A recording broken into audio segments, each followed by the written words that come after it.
Gunmen kill over 30 people in fresh attack on Benue community. Hunger protest organizers plan 1 million man protest in 36 states and the FCT on August 10. Court declines jurisdiction on El-Rufai's fundamental rights suit. And on the foreign scene, Somalia approves bill to restore universal suffrage for first time in decades. Hello and welcome to Trust TV's news updates. I am Chiamaka Nwafo. Thank you for joining us. At least 30 people have been reportedly killed on Thursday night by unknown gunmen in Ayati community of Ukum local government area in Benue State. A youth leader in the area confirmed the incident. According to the youth leader, the militias invaded the community on Thursday at about 5 p.m. while residents were returning from their farms and other activities. In a post on his Facebook page, an Ukum community leader, Abraham Waro, lamented the attacks on Ayati. This is the second attack on Ayati village within 1 month. 6 persons were killed in an earlier attack, leading to last month's violent protests in Zakibiam. Meanwhile, the police public relations officer, Superintendent of Police Sewese Anene, confirmed the attack but could not tell the casualty figure on account of sketchy details from the scene of attack by the police response team. In the meantime, Governor Hyacinth Alia has expressed sadness over the news of the attack. Alia, in a press statement by his chief press secretary, Terso Kula, on Friday, described the incident as an unprovoked attack. Soldiers drafted to the Mararaba town in Nasarawa state over the ongoing #EndBadGovernance protest have intercepted a truck conveying about 32 people. The incident took place around 7:40 a.m. Friday. A resident, Adamu Yo, said driver of the trailer truck had earlier supplied goods to a cattle market in the area and that on his way back, a group of youth, including commercial motorcyclists, boarded the vehicle along with their bikes and luggage.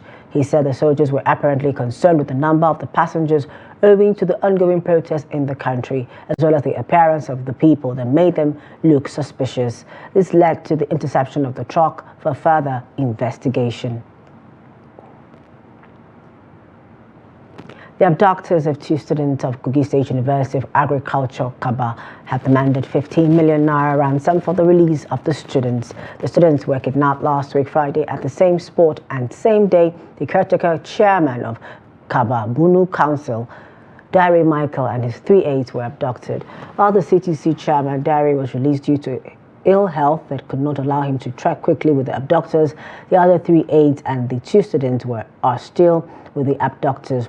The kidnappers had on Monday requested 100 million naira as ransom for the chairman's aides and now demanded 50 million naira for the release of the duo students. A parent of one of the students, Shadrach Babalola, said his son Isaac Babalola and friend Joel Bamiyo, both of the Public Administration Department, have been with the kidnappers for a week now. The Kogi Police Command said they were not aware that students of the institution were among those abducted. The Kogi State Police Public Relations Officer, SP William Aya, when contacted, wondered why the parents of the students were yet to make a formal report to security operatives. Away from security stories, the Take It Back movement, one of the key organizers of the End Bad Governance nationwide protest, has scheduled Saturday for a 1 million man protest in all 36 states and the Federal Capital Territory, Abuja. National coordinator of the movement, Sonyolu Juwon, stated this in a statement on Thursday in Abuja. He said the Take It Back movement, side by side with other organizers and organizations, will on August 10 lead a monumental 1 million man protest in each 36 states of Nigeria and the Federal Capital Territory FCT, Abuja. According to him, this event will mark a critical juncture in the nationwide End Bad Governance in Nigeria campaign, which began on August 1, 2024. The protest, which aimed at drawing the attention of the government at all levels to the hardship bedeviling the citizens, commenced on August 1 and is expected to end on Saturday, August 10. Although the protest was hijacked by criminal elements, the exercise recorded large turnout across the country, especially in the northern states. In Oyo State, the governor, Seyi Makinde, has denied taking part in the 570 billion naira hardship grant claimed to have been given to the state government by the federal government. The newsletter number 95, August 2024, personally signed by the governor and shared on his X handle on Thursday, said the state was not in the know of such a grant. Makinde's denial comes on the heels of controversies that greeted the nationwide hunger and hardship protests. President Bola Tinubu, while addressing Nigerians in a broadcast during the #EndBadGovernance nationwide protest against hunger and hardship, said the government has disbursed 570 billion naira to the 36 states. Tinubu also said that Nigeria spends 2 trillion naira monthly to import premium motor spirit, popularly called petrol, and automotive gas oil, otherwise known as diesel. He disclosed that 9.1 trillion naira was accumulated as total fiscal revenue to the federal government's coffers during the first half of 2024, marking a significant increase from what was earned by the previous administration. The Federal High Court sitting in Kaduna, presided over by Justice R.M. Aikawa, has declined jurisdiction of the suit filed by former Governor of Kaduna State, Nasiru El-Rufai, seeking to set aside the ad hoc committee report of the Kaduna State House of Assembly, among other declaratory reliefs. In two separate rulings before delivering the judgment, Justice Aikawa held that the applicant failed to prove any of the circumstances that would necessitate setting aside the court's trial as sought by the applicant. The court also struck out the application for the judge to recuse himself, citing the applicant's failure to provide convincing reasons or facts for the court to do so, as determined by a plethora of decided cases. The court declined jurisdiction rather than dismissing or striking out the suit, as prayed for by both counsels to the respondents. Additionally, the court exercised its powers under Section 22, subsection 2 of the Federal High Court Act and transferred the suit to the Kaduna State Chief Judge for determination by the High Court of Kaduna State. Still in the Northwest, in Kano State, the government has filed a fresh fraud charge against the immediate past governor of the state, Abdullahi Ganduje, his commissioner for local government, Muratala Garu, and two others. According to the charge sheet, Garu, Lamin Sani, and Muhammad Takai were charged with criminal conspiracy, criminal breach of trust, making false statements, a return, and criminal misappropriation. The state accused them of mismanaging the 44 local government statutory allocations remitted to the state joint local government account from the federation account. They were also accused of criminally diverting 7.4 billion naira through several personal accounts of local government cashiers and other personal and corporate accounts. The state government also accused them of transferring the funds into dollars for their personal benefits. In the charge sheet, the state said it will call 143 witnesses. No date has been fixed for the matter. At least 4 persons have been reported dead and 1 injured in a multiple road crash that occurred around Kara Bridge on the Lagos-Ibadan Expressway. The crash, which happened at about 7:35 p.m. on Thursday, involved an Isuzu mini truck, a Toyota Camry, a Honda Accord, and a BUA trailer. Confirming the incident on Friday, the spokesperson of the Federal Road Safety Corps, Ogun Sector Command, Florence Okpe, said the total number of people involved was yet to be ascertained. Okpe attributed the cause of the crash to brake failure, which led to a loss of control and caused the vehicle to ram into a car from behind while in motion. Okpe disclosed that the injured victim was taken to AZ Zone Care Hospital, Magoro. The body of one of the deceased was deposited at Real Divine Hospital Morgue in Ibafo, while the other 3 bodies were taken away by their families. Bauchi State Governor Bala Mohammed has pledged to inform the federal government about the severe damage caused by heavy flooding that has cut off a section of the Kano-Maiduguri Expressway. A heavy downpour completely washed out a section of the Kano-Maiduguri Expressway between Maluri and Guskuri villages in Katugum local government area, Bauchi State. The damage has rendered the road inaccessible, forcing motorists to seek alternative routes. Governor Bala Mohammed, who visited the affected area to assess the situation and explore ways to ease the burden on road users, emphasized the road's significance as a crucial link between the northwest and northeast regions of Nigeria. Mohammed called on the federal government for urgent repairs to the damaged section to prevent accidents and alleviate other hardships. He also declared that his administration would explore measures to maintain certain federal roads in the state, especially as the rainy season continues to make them hazardous. The governor further mentioned that his administration would immediately dispatch a team of state operatives.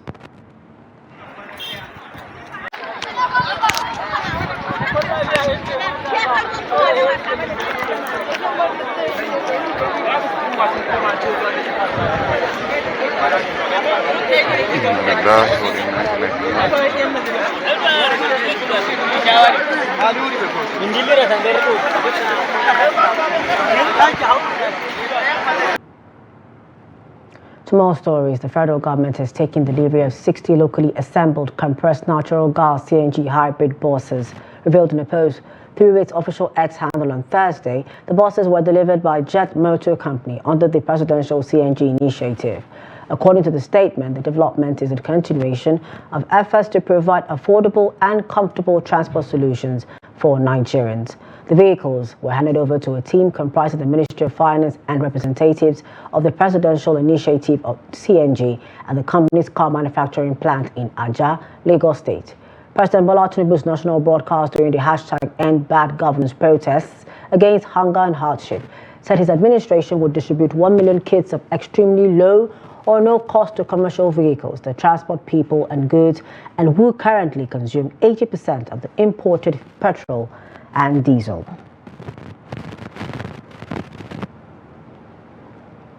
President Bola Tinubu says mistakes of past explorative activity in the oil and gas sector will not be repeated in the solid minerals sector as administration seeks to expand exploration. The president spoke on Thursday at State House Abuja while receiving a presentation from course 32 participants of the National Defense College. He stressed that his administration would ensure that companies engaged in mineral exploration would prioritize the health and safety of Nigerians living in host communities. Kainde Amodu reports. The National Defense College was established in 1992 as the National War College and has graduated 2,871 participants to date. The college undertakes in-depth studies on all factors that affect national security and development. With the development of solid mineral sector very much on the front burner, course 32 participants are focusing on harnessing the mining industry for enhanced national security and development. They have outlined strategic options for diversification of the economy by 2035. While President Tinubu acknowledges the intellectual depth of the work done and the need for diversification of the economy, he feels there is a missing element. We have to look deep into potential liability or investment. If we learn our lesson from what we have had over the years in the oil and gas production community, we should understand that people live with the environment, and that environment is important to those who are in the area. The President has also directed security agencies to intensify efforts to crack down on illegal miners across the country. They have done quite a bit of research and they have recommended measures to take to improve our solid mineral sector, and that is apt looking at the President Bola Ahmed Tinubu renewed hope agenda on the expansion of the economy and other source of income for the country. And he's assuring the delegation that his administration will ensure the completion of the NDC headquarters in Abuja. Commandant of the college, Rear Admiral Olumuyiwa Olotu, disclosed that besides participants from 30 African countries, the college has had participants from Bangladesh, Brazil, France, Germany, India, Nepal, and Pakistan. The 111 participants of the NDC Course 32 were drawn from the Nigeria Army, Navy, Air Force, Police, ministries, departments, and agencies, as well as 19 international participants from Africa, Asia, Europe, and South America. From State House Abuja, Kehinde Amudu, Trust TV News. In business, the president and chief executive of Dangote Group, Aliko Dangote, has revealed that the Dangote refinery's crude oil supply problem lies with the Nigerian Upstream Petroleum Regulatory Commission and the international oil companies in Nigeria. Dangote disclosed this in a statement on Thursday.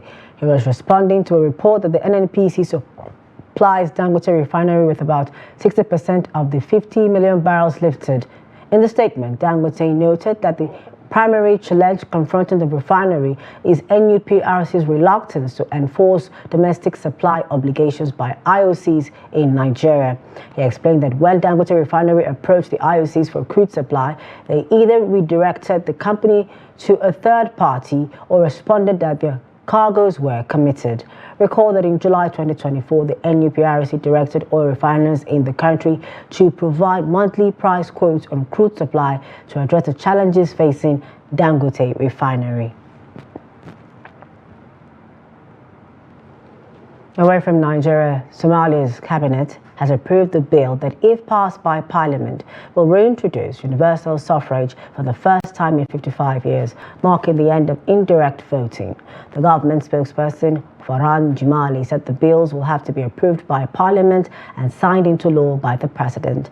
Amidst significant insecurity due to an Islamist insurgency and unstable state frameworks, presidents have been elected by lawmakers who are themselves chosen by clan heads and elders. If implemented, it would make President Hassan Sheikh Mohamud the last leader elected indirectly in polls scheduled for 2026. The country had intended to shift to direct voting in 2020, but extended political disagreements and persistent insecurity led to the continuation of the indirect voting process. Somalia, which held its last direct elections in 1967, has endured decades of insecurity, with the central government in Mogadishu struggling to exert its authority over parts of central and southern regions.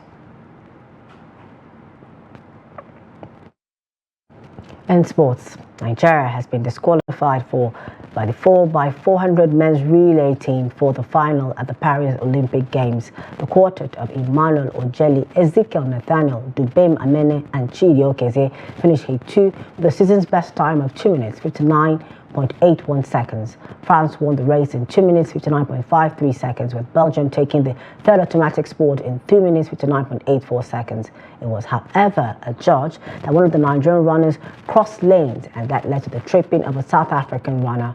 The sport won by Nigeria has been given to South Africa. The Nigerian athletes are looking to emulate the 1984, 2004 teams who won bronze, gold, and bronze in the Los Angeles, Sydney, and Athens editions of the Games. And finally, President Bola Tinubu has extended condolences to the family of Issa Hayatu, former president of the Confederation of African Football (CAF), who died at the age of 77 on Thursday. In a statement by his spokesman, Ajuri Ngelale, Tinubu commiserated with the Cameroonian Football Federation, the people of Cameroon, and the African football community. He described the passing of the legendary football administrator as a huge loss, underlining his contributions to development of the sport in Africa and beyond.